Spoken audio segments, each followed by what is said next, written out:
بسم اللہ الرحمن الرحیم۔ آج میں آپ کو قرآن پاک میں موجود اصحاب فیل کا واقعہ سناؤں گی۔ فیل عربی زبان میں ہاتھی کو کہتے ہیں۔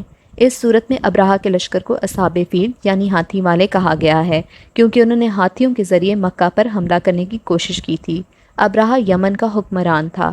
اس نے یمن میں ایک عالی شان کلیسا تعمیر کر کے یمن کے لوگوں میں یہ اعلان کرا دیا کہ آئندہ کوئی حج کے لیے مکہ مکرمہ نہ جائے اور اسی کلیسا کو بیت اللہ سمجھے۔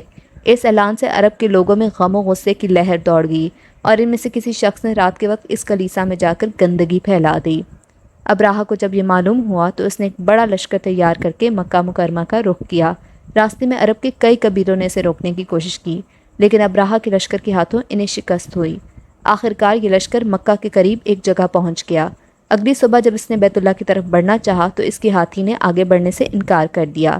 اس وقت سمندر کی طرف سے عجیب و غریب قسم کے پرندوں کا اقوال آیا اور پورے لشکر پر چھا گیا۔ ہر پرندے کے پاس کنکر تھے جو انہوں نے لشکر کے لوگوں پر برسائے۔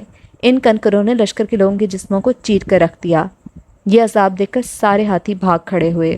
لشکر کے سپاہی میں سے کچھ وہیں ہلاک ہو گئے اور کچھ جو بھاگ نکلے وہ راستے میں ہلاک ہو گئے۔ ابراہہ کے جسم میں ایسا زہر سرایت کر گیا کہ اس کا ایک ایک جوڑ گل سڑ کر گرنے لگا۔ اسی حالت میں اسے یمن لایا گیا اور وہاں اس کا سارا بدن بہہ بہہ کر ختم ہو گیا۔ اس کی موت سب سے زیادہ عبرتناک ہوئی۔